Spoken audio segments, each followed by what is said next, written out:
오늘은 역전 네 번째 기도로 저항하는 역전입니다. 여러분, 역전하시려면 기도하셔야 됩니다. 여러분, 기도하시려면 저항하셔야 됩니다. 기도가 저항이기 때문에 그렇습니다. 저항이 강할수록 기도가 강하고, 저항이 길수록 기도가 길어집니다. 저항이 약할수록 기도가 약하고, 저항이 짧을수록 기도는 빨리 끝납니다. 어느 마을의 한 과부가 억울한 일을 당해서 재판장을 찾아가 이 원한을 풀어달라고 고소합니다. 불의한 재판장은 들은 척도 안 하죠. 그러고 말거나 이 과부는 밤낮 날마다 매일 아침 저녁으로 찾아가 이 불의한 재판장을 괴롭힙니다. 여러분, 이 과부가 왜 날마다 재판장을 찾아가 그 재판장을 괴롭게 했겠어요? 누구나 살면서 한두 번 억울한 일 안 당하는 사람이 어디 있나? 여러분, 이렇게 생각했으면 안 갑니다. 한두 번 가다가 안 들어주면 안 가죠. 그 억울한 일을 당연한, 내가 어떻게 해볼 수 없는 것이다 라고 여겨서 그 억울한 일에 대하여 저항하지 않으면, 그래서 자기를 억울하게 만든 사람을 성경은 원수라고 정확하게 쓰고 있어요. 원수. 그냥 어쩌다가 사람들하고 살면서 당하는 억울함이 아니에요. 원수가 나를 억울하게 만든 그 원한을 풀어달라. 이거를 내가 받아들일 수 없는 거예요. 받아들일 수 없는 거예요. 만약 누구나 살면서 한두 번 억울한 일을 다 당한다라고 그렇게 자기가 당한 일을 받아들여 버리면 재판장을 찾아가지 않습니다.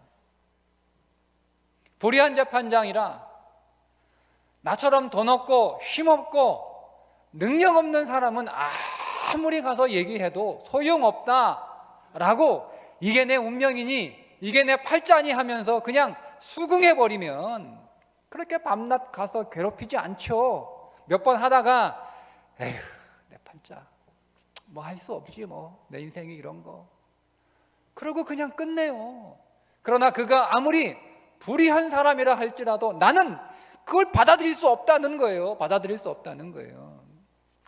그가 불의한 사람이든 아니든 상관없이 나는 내 이 원한에 대하여 고발한 것을 들은 척도 안 하는 이 현실을, 그 사람을 못 인정하겠다는 거죠. 인정하지 않겠다는 거예요. 그 저항이 그녀로 하여금 밤낮 쉬지 않고 재판장을 찾아가 기도하게 만들었던 것입니다. 기도가 그래서 저항입니다.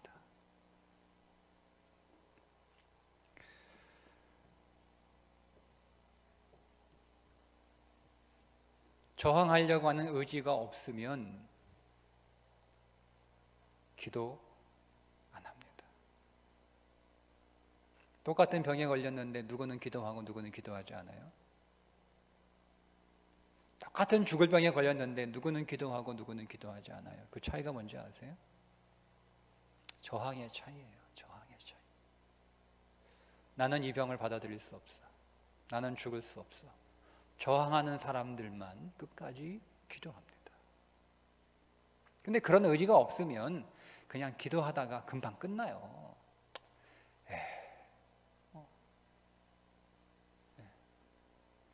모르드게를 볼까요?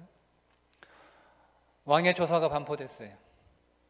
페르시아 내에 있는 모든 유다인들, 젊은이건 늙은이건 애들이건 여인이건 할 것 없이 12월 13일 날 다 멸절하고 도력하고 빼앗고 탈취할 수 있는 허락의 반포 조서가 왕의 이름으로 내려졌어요. 그 소식을 듣고 사실을 알게 된 모르드게가, 여러분 어떻게 합니까? 옷을 찢고 굵은 베옷을 입고 죄를 뒤집어 쓰고 성중에서 대성통곡하는 거예요. 백성들도 굵은 베옷을 입고 죄 가운데 뒹굴면서 금식하며 소리치며 부르짖었던 거예요. 왜 그렇게 했냐 이거. 왜 그렇게 했냐. 왜 그렇게 했겠어요? 슬퍼서 슬프죠. 억울해서 억울하죠. 참담해서 참담하죠. 죽을 운명인데 왕의 조서가 한번 써지면 아무도 바꿀 수 없어요. 왕도 한번 내린 조서는 왕도 못 바꿔요. 그들에게 죽음은 시간의 문제이지 운명적인 거예요. 그러니까 그 운명이 너무 슬퍼서 옷을 찢고 재에 뒹굴고 금식하며 그렇게 울며 불며 통곡했던 걸까요? 맞죠. 물론 슬퍼서 억울해서 분해서 애통해서 그렇게 한 건 맞아요. 근데 그게 전부일까? 그게 다일까? 그것 때문에 슬퍼서 그것 때문에 옷을 찢고 대성통곡하고 금식했을까? 그런 중에 모르드게가 에스더에게 2번이나 가만히 보고만 있지 말고 행동하라고 요청한 것을 보면 단순히 이 억울하고 참담한 일로 인하여 애통했던 감정을 표현한 게 아니라 이 일을 받아들일 수 없다는 저항이었습니다. 저항. 표면적으로는 그들이 당한 그 참담한 현실에 대한 애통함과 슬픔처럼 보이지만 한꺼풀 벗겨보면 그렇게 되게 만든 하만을 향한 저항이었어요. 나는 당신에게 저항한다는 거예요. 온 유다인들이 하만에게 저항한다는 거예요.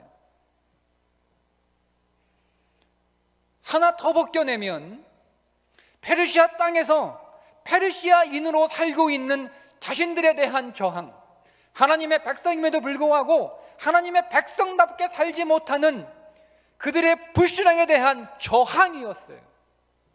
모르드게가 옷을 찢어버린다. 왜 옷을 찢습니까? 멀쩡한 옷을. 옷이 귀한 시대에 지금처럼 옷장 열면 수년간 안 입은 옷이 빼곡하게 차고 있는 그런 시대가 아니라 대부분 옷 한 벌 가지고 있는 시대에 그 한 벌밖에 없는 옷을 왜 찢어버리겠어요? 불신앙의 옷을 찢어버린 거예요. 이방에 물든 옷을 찢어버린 거예요. 이방 땅에 살면서 그들은 이제 페르시아의 이방의 물이 잔뜩 들어버려서 유다인답게 하나님의 백성답게 살아야 되는데 하나님의 백성에 맞는 옷을 입고 있어야 되는데 그 옷이 어느새 물이 들어버린 거예요. 그러면서 아무렇지도 않아요. 전혀 마음이 불편하지 않아요. 하나님의 백성답게 살고 있지 못하면서도 마음이 전혀 불편하지 않는 그 일 끝에 왕의 조서가 내려진 것을 보고 정신이 번쩍 든 거예요. 하나님이 우리를 멸절시키시는, 왕이 아니에요. 하나님이 우리를 멸절시키시는 거구나. 하만이 아니에요. 하나님이 악인 하만을 통하여 우리를 심판하시는구나 깨달은 거예요. 그들 안에 영적 각성이 일어나기 시작합니다. 그런 의미로 그들이 입고 있던 아무렇지도 않았던 아무런 문제도 느끼지 못했던 그 이방의 옷을 찢어버리는 거예요. 여러분, 이것이 기도의 자리로 가는 첫 번째 저항입니다. 두 번째 저항은 굵은 베옷을 입고 죄를 뒤집어쓰는 회개입니다. 굵은 베옷을 입었어요. 상복이죠. 우리들에게도 그런 것처럼 그들에게도 굵은 베옷은 상복이에요. 누군가 가족 가운데 죽은 자가 있으면 그 죽은 자를 애도하며 입는 상복, 그 상복 베옷을 입었다라고 하는 것은 이방에 물든 육신의 삶을 살고 있는 오늘 자신들이 죽었다라고 하는 선언입니다. 오늘부터 페르시아 땅에서 세상을 따라 살고 있던 이방의 옷을 입고 있던 나는 오늘부터 죽었습니다. 그리고 죄를 뒤집어 쓴 거예요. 그게 회개입니다. 입던 옷 그대로 입고 있으면서 죄를 뒤집어 쓰는 것은 위선이에요. 위선. 잘못하다는 거 알죠? 반성도 해요. 그런데 삶은 바꾸지 않아요. 고치지 않아요. 그럴 마음도 없어요. 그건 회개가 아니라 그냥 후회하는 거예요. 후회하는 거. 페르시아 땅에 살고 있으면서 페르시아 사람들처럼 똑같이 살고 있는 것에 전혀 거부감이 없고 하나님의 백성답게 살지 못하는 것에 대해 전혀 불편하지 않고 그러니 바꿀 마음 조금도 없고 역전이 일어나겠어요? 여러분, 역전은 불편해야 돼요. 역전은 불편해야 돼요. 내가 살아가는 삶이, 환경이, 내 마음이 불편해야 역전이 일어나는 건데 전혀 불편하지 않아요. 그대로 불편을 느끼지 않으면서 단지 힘들다고 그대로 살면서 단지 힘들다는 이유만으로 우리 인생에 역전이 일어날까? 여러분, 아무리 울고불고 소리치고 죄를 뒤집어 쓰고 잿더미에 들어가 뒹굴고 있어도 역전은 일어나지 않습니다. 역전이 일어나려면 정직한 회개, 진실한 회개, 정말 내 삶이 바뀌기를 원하는, 진짜 원하는 진실한 마음이 있어야 그 마음을 가진 자들에게 역전이 일어나는데 정말 원하면 저항이 일어나야 되는 거예요. 삶이 불편해야 되는 거예요. 정말 원하면. 다 알아요. 잘못된 거 다 알아요. 이렇게 해서는 안 되는 거 다 알아요. 근데 저항하냐 이거예요. 다 공부하고 싶죠. 다 공부 잘하고 싶죠.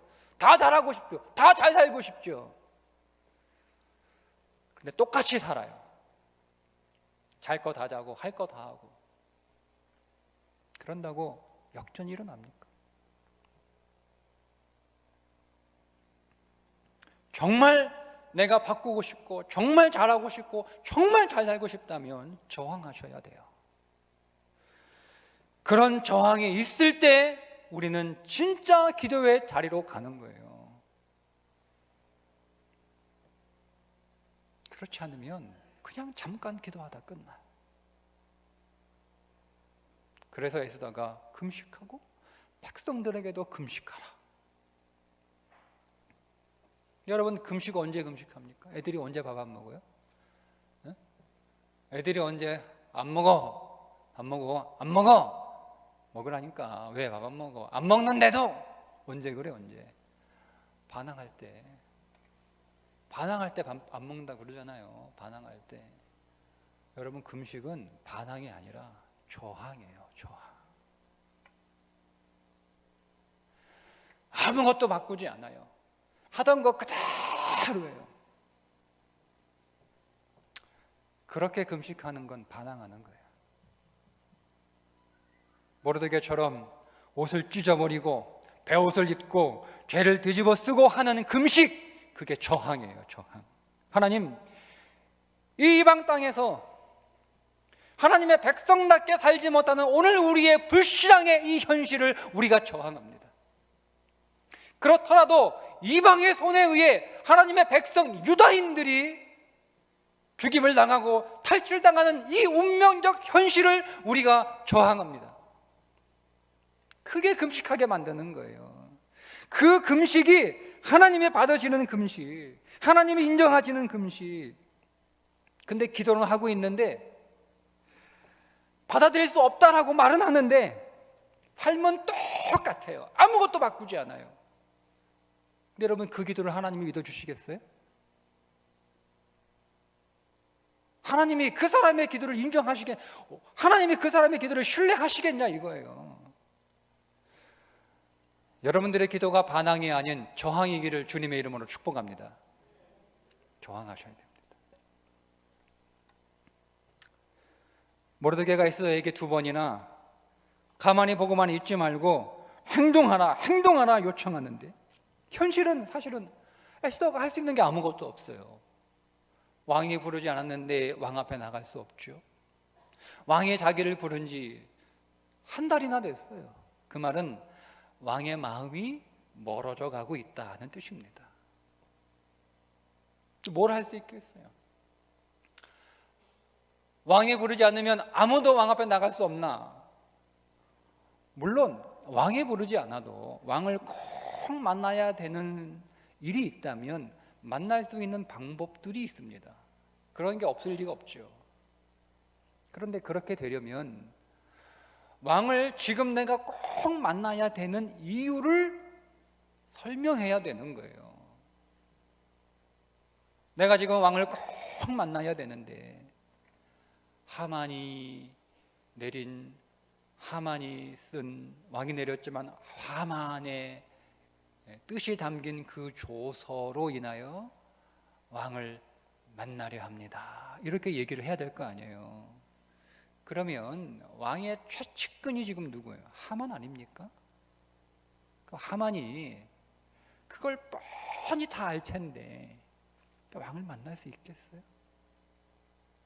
더군다나 왕이 자기를 부른 지 한 달이 지금 넘었는데 그 왕이 지금 자기 마음에서 지금 점점 멀어져 가고 있는데 만나고 싶다고 할 말이 있다고 해도 안 만나줄 가능성이 매우 높아. 희박하단 말입니다. 그런데 에스더가 어떤 선택을 하냐면 3일 동안 물도 안 마시는 금식을 하고 왕을 만나겠다는 거예요. 아니, 여러분 생각해 보세요. 3일 내내 피부샵 가서 피부 관리 잘 받고 왕을 만나도 지금 부족할 판인데 3일 동안 물도 안 먹고 그냥 눈은 쑥 들어가고 눈 밑에 다크서클 시커멓게 볼은 움푹 패인 그 초췌한 모습으로 왕을 만나겠다는데 이게 왕을 만나겠다는 거예요? 아니, 지금 점점 왕이 마음에서 멀어져 가지고 그냥 꽃단장을 잘하고 정말 이전에 본 것과는 비교할 수 없을 만큼 아름다운 모습으로 왕 앞에 나가도 부족할 판에 그런 초췌한 모습으로 왕을 만나겠다는 말이 이게 일을 되게 하겠다는 겁니까? 일을 지금 안 되게 하겠다는 겁니까? 생각해 보세요. 그런데 에스더는 3일 밤낮 물도 마시지 않는 금식을 선택합니다. 조항입니다. 인간적인 방법으로 이 문제를 풀고자 하는 육신에 대한 저항. 하나님께 모든 것들을 신뢰하여 맡기고 그분의 뜻을 따르겠다라고 하는 믿음의 고백이고 결단이었어요. 죽으면 죽으리라. 자기가 지금 누리고 있는 왕위의 모든 것들을 다 누리지 못해도 심지어 목숨까지 버릴 각오가 되어 있다는, 사람은 내려가는 걸 원하지 않아요. 그죠? 더 못 살게 되는 거 사람들 싫어합니다. 그거 지키고 싶은 마음이 왜 없었겠어요? 그런 마음을 향한 저항.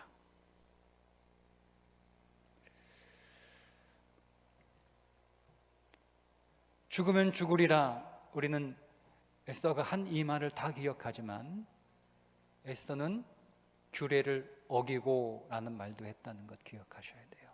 규례를 어기고 저항하겠다는 거예요. 하나님의 백성이 이방인의 손에 의해서 멸절당하는 이 현실을 받아들일 수 없다는 거예요. 이 문제를 받아들일 수 없어 저항하겠다는 거예요. 그게 에스더의 금식 기도였습니다. 기도가 왜 능력이 없을까요? 저항이 없기 때문에 능력이 없는 거예요. 저항이 없어요. 2차 세계대전 독일의 히틀러가 유대인 600만 명을 학살합니다. 죽음의 포로 소용소 안으로 수백만의 사람들이 들어와 매일 수천 명씩 죽어나가. 나치들이 그 들어온 유대인들이 자기가 인간이라고 하는 것을 느끼지 못하도록, 그러면 살려고 할 거 아니에요.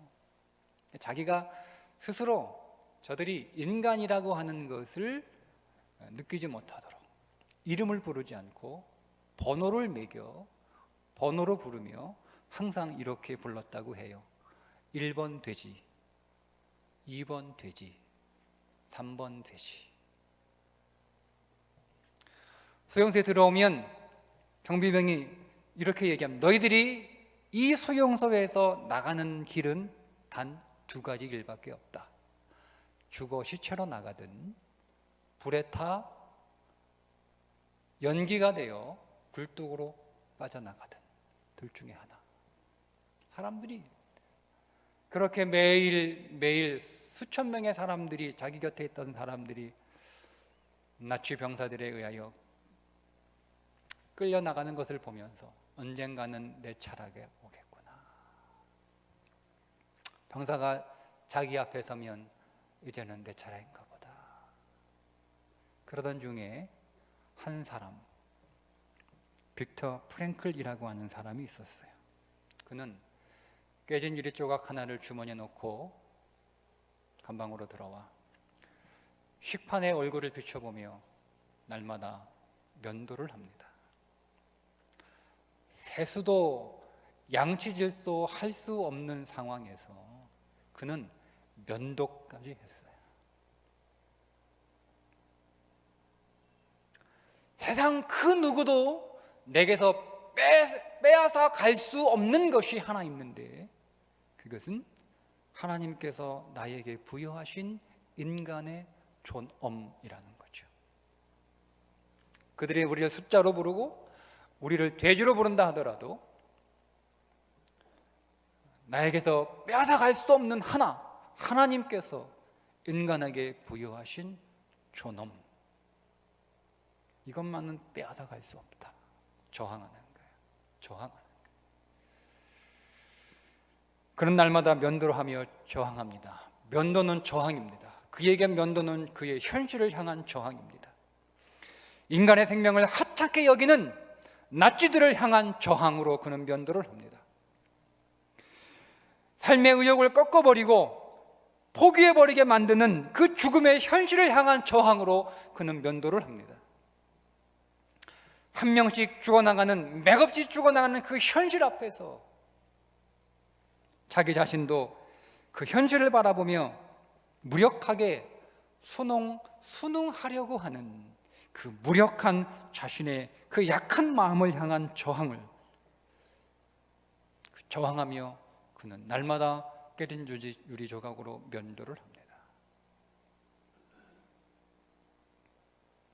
면도해 보신 분들은 알아요.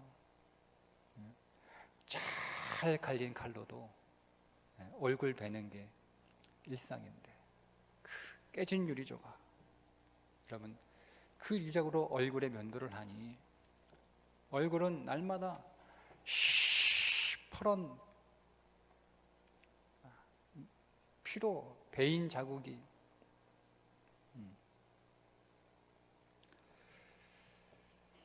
매일 가스로 사람을 데려가는 그 병사들은 프랭클 앞에 딱 서서 데려가려고 했다가도요, 그의 얼굴을 보는 순간 차마 데려갈 수가 없는 거예요.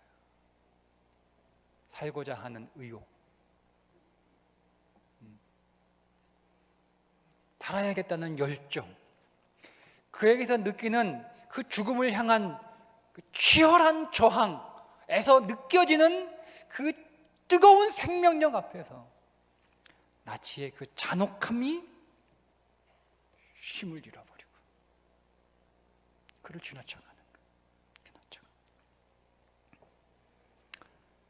그가 결국 살아서 나와 죽음의 수용소라고 하는 책을 쓰는데, 그 책에서 이렇게 말합니다.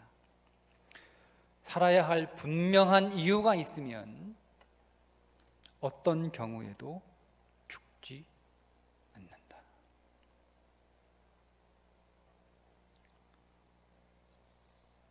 여러분, 우리 그리스도인들에게 주어진 삶은 어떤 삶이라고 여러분 생각하시나요?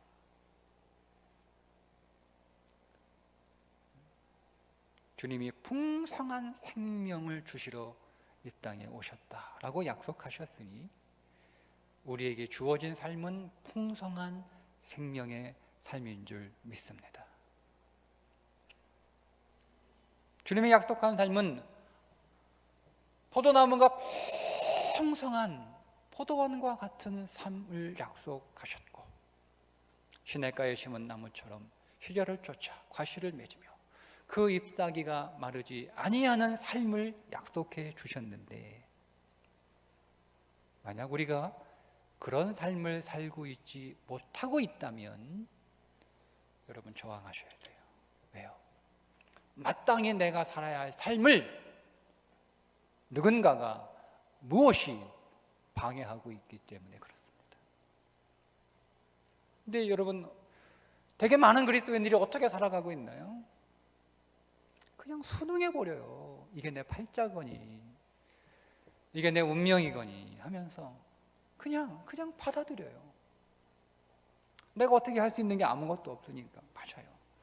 내가 어떻게 할 수 있는 게 아무것도 없어요. 여러분 그러나 오늘 우리의 삶이 우리의 능력으로 되어지는 것이라면 주님이 왜 십자가에서 죽으셨겠어요?